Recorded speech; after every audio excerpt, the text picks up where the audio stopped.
Hi guys, this is Akanksha and I wanted to share something of my life.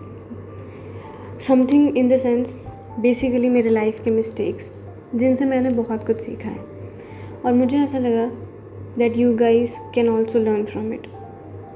So here it goes. पहली mistake, हाँ मुझे पता है आप सबको सुनकर बहुत शॉकिंग लगेगा इसके बारे में, बट जो मेरी लाइफ की पहली और सबसे बड़ी मिस्टेक थी that is I listened to my parents. Exactly that look on your face. एक सेकेंड रुक जाओ, मुझे जज करने से पहले मैं एक्सप्लेन करूँगी सब कुछ. पहली रीज़न जिसकी वजह से मैं ये कह रही हूँ इज़ कि उनके बोलने पे I took engineering because they asked me to. Wrong decision again I took so far, क्योंकि letting go of my dream was the biggest mistake.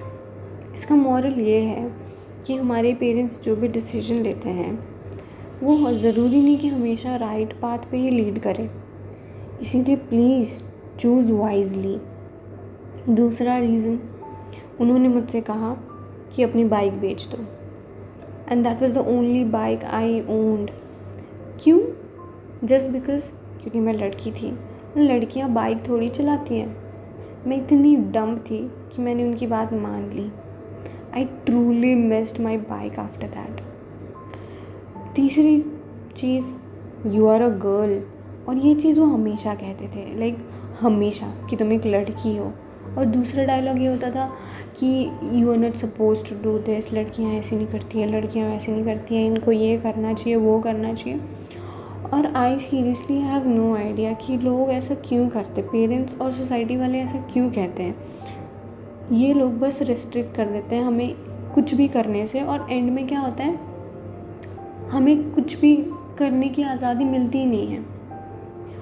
और जब ये सब सुनने के बाद ऐसा हमें फ़ील होता है कि यार हमें कुछ करने को नहीं मिल रहा, तो एंड में यही लगता है कि काश मैं लड़का होती. अभी नहीं तो कम से कम अगले जन्म में तो भगवान प्लीज़ लड़का बना देना. दूसरी मिस्टेक जो है मेरे लाइफ की, आई फॉलोड द क्राउड. या everyone around you is following in love. तो मुझे ऐसा लगता था कि यार मेरे में क्या गलती है, मतलब मैं क्यों सिंगल हूँ, मुझ में कोई कमी तो नहीं है. मैं इतनी स्टूपिड थी, ये सब सोचती थी, ठीक है. और जब इन सब चक्करों में, मतलब इन सब चीज़ों की वजह से जब आगे जाकर प्यार में पड़ी then I fell for the wrong guy. और लेटर ऑन इन सब के बाद क्या होता है, you have trust issues with everyone you meet and trust me that feeling सक्स.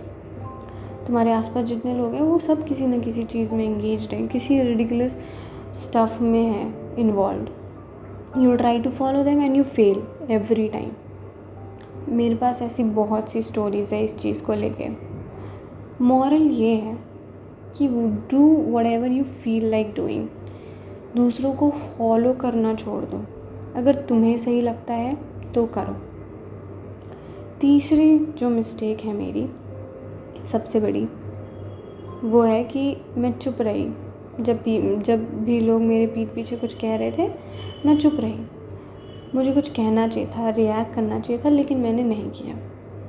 उन्होंने मुझे स्लट बोला, मैं चुप रही. उन्होंने मुझे ड्रग एडिक्ट बोला, मैं चुप रही.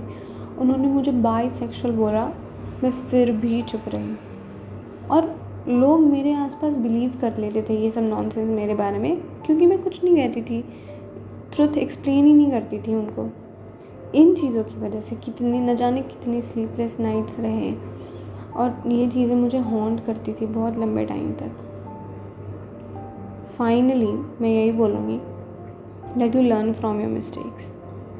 हाँ मैंने इंजीनियरिंग की जस्ट बिकॉज मेरे पेरेंट्स की विश की वजह से, लेकिन उसके बाद I did what ever I felt like doing. और उसके बाद मुझे ये रियलाइज़ हुआ कि द क्राउड को जो फॉलो करना होता है that is the biggest mistake I am making. और फिर I just shut it down. मैंने तभी बंद कर दिया. कोई रिलेशनशिप नहीं, जर्नलिज्म में डिग्री ली, फोटोग्राफी की, ट्रैवलिंग, नई बाइक खरीदी और न जाने कितना कुछ किया. I still don't react to anything I hear about me. लेकिन मैंने अब केयर करना छोड़ दिया है उन बातों के बारे में. You own a life, live it, love it, and learn from it.